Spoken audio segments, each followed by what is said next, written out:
Hello, everybody. I hope this week finds you all doing well. We have made it to February. However, we are in the throes of winter, as we have seen over the past 5 or 6 days with the snow and everything else that's come with that. But I hope you're staying dry and safe and warm, and you're doing well this week. I wanted to begin by sharing something with you from ancient Rome. Marcus Terentius Varro was one of ancient Rome's greatest scholars and authors. He was appointed by Julius Caesar to oversee the public library in Rome in 47 BC. I wanted to share with you something he once said. He said this: "My 80th year warns me to pack up my baggage before I leave life." Isn't that an interesting quote?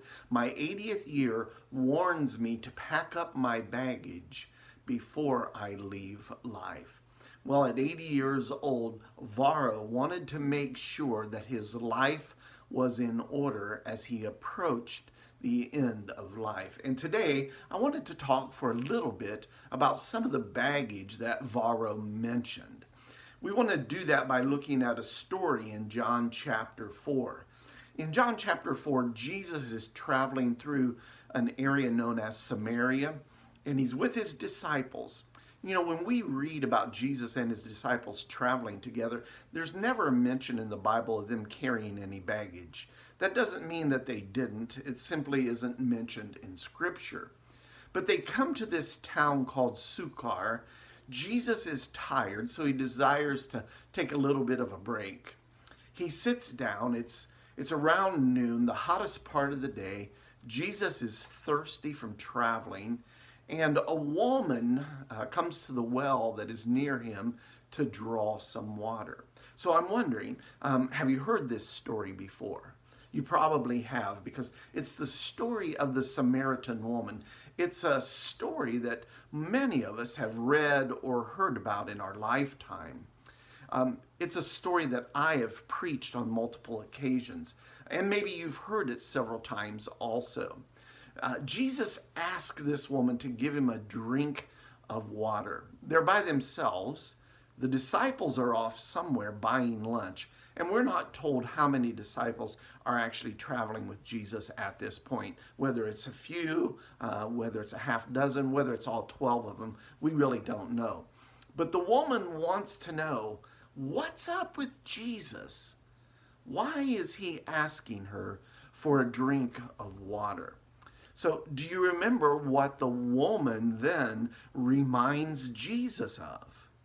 Well, she reminds him that Jews and Samaritans don't have anything to do with each other. They're enemies.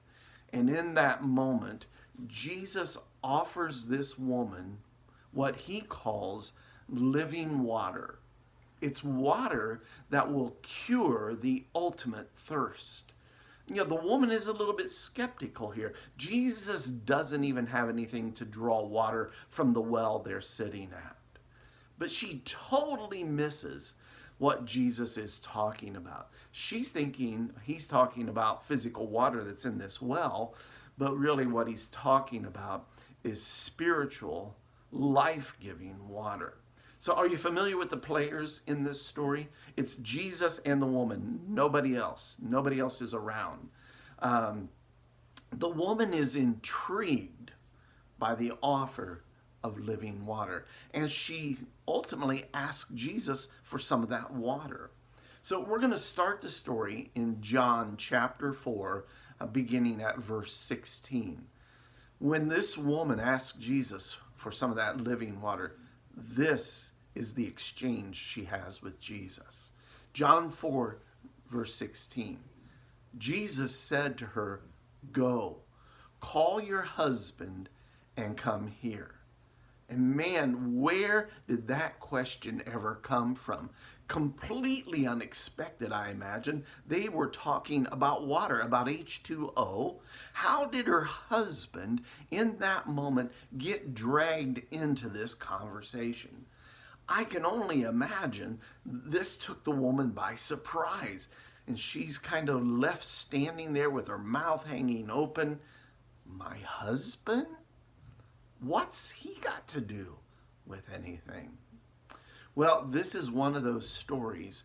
When you hear it for the first time, you think, what the heck is going on? This must have been the woman's feelings too. Well, wait a minute here.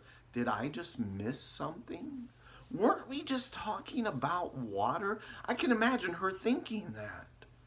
We were talking about water and you bring my husband up. What's that all about? Well, we continue on in the next verse.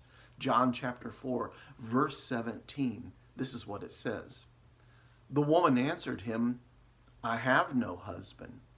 And Jesus said to her, you are right in saying, I have no husband. Well, how did Jesus know this woman didn't have a husband? Well, he's God. You see, the woman didn't know that in that moment she was talking with God. Jesus knows she doesn't have a husband. He wants to hear her say it. Well, in the next verse, this is what it says, John 4, verse 18. Jesus replies, for you have had 5 husbands, and the one you now have is not your husband. What you've said is true. 5 husbands. And the one she's living with now, it's not even her husband. Well, that's some baggage, isn't it?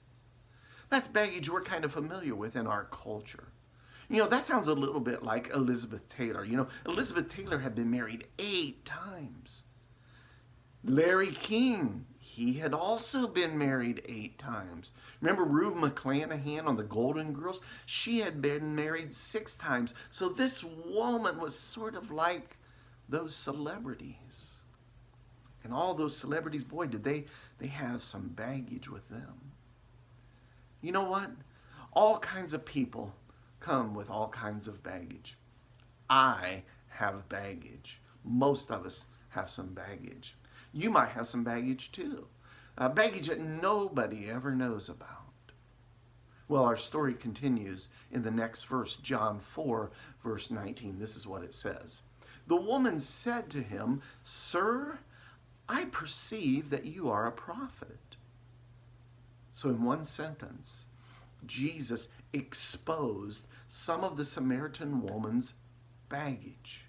In one sentence, Jesus touched on some of the most sensitive areas of her life.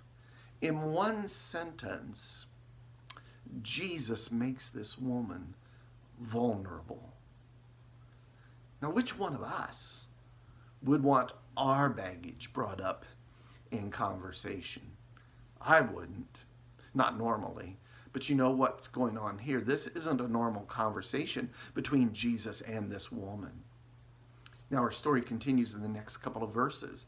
John chapter 4, verses 20 through 22. This is what it says. Our fathers worshipped on this mountain, but you say that in Jerusalem is the place where people ought to worship. Jesus said to her, Woman, believe me, the hour is coming when neither on this mountain nor in Jerusalem will you worship the Father.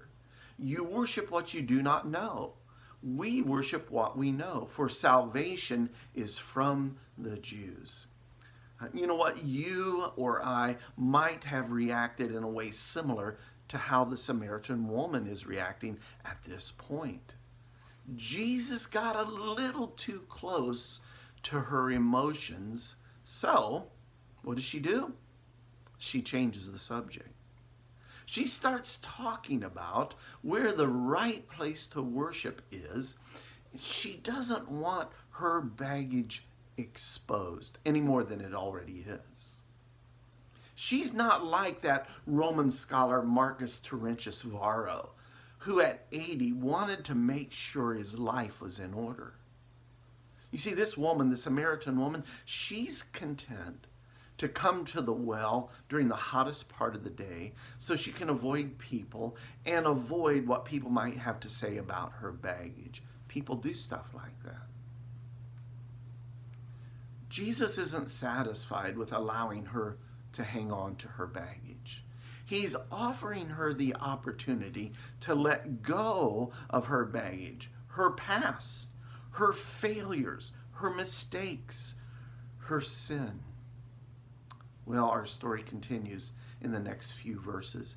John chapter 4, verses 23 and 24, and this is what it says. But the hour is coming, and is now here, when the true worshipers will worship the Father in spirit and in truth. For the Father is seeking, he's seeking such people to worship him. God is spirit, and those who worship him must worship in spirit and in truth. I think what's happening here is that Jesus is offering the Samaritan woman the opportunity to let go of her past so that she can become a true worshiper of God. You know, in the past, she might have worshiped something other than God. She might have worshiped a person, one of those 5 husbands she previously had. She might have worshiped a relationship because she was always striving, it seems like, to have the right kind of relationship. She might have been worshiping herself. Here's the thing. Many of us have wounds and scars and pain that we've shared with few or maybe none. Just like the Samaritan woman at the well carrying her baggage by herself, we do that as people. We want to carry our own baggage most of the time. Baggage can get awfully heavy, especially the longer that we carry it. You know what? In reading this, I felt like we could learn some really important things from Jesus about how to be a baggage handler. You've heard of that before, haven't you? A baggage handler. Do you notice Jesus never shames the woman? She's probably got enough shame already in her life. Do you notice Jesus puts her in a position where she can let go of her baggage? Jesus starts a conversation with her. That's really an invitation to come and drink of water. That's the ultimate thirst quencher. And that's all it takes sometimes, is a conversation. Do you know that God has put you into other people's lives and has put other people into your life to be a baggage handler? The Apostle Paul, he reminds us of this in 2 Corinthians chapter 1, verses 3 and 4. In writing to the church at Corinth, this is what Paul encourages them with. He says this, "Blessed be the God and Father of our Lord Jesus Christ, the Father of mercies, and the God of all comfort, who comforts us in all our affliction, so that we may be able to comfort those who are in any affliction, with the comfort with which we ourselves are comforted by God." God never intended that we carry our baggage by ourselves. Jesus came along to help the Samaritan woman carry her baggage. He offers to carry it for her. Well, the Samaritan woman, she lets go of her baggage that day because of this encounter with Jesus.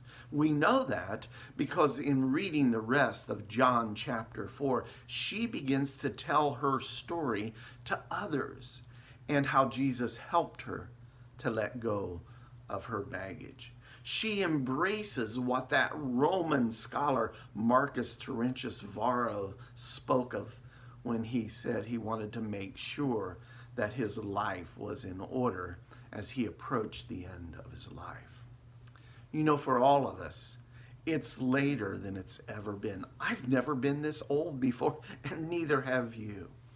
Jesus offers the opportunity to let go of our baggage. He sends others to help us. He sends us to help others.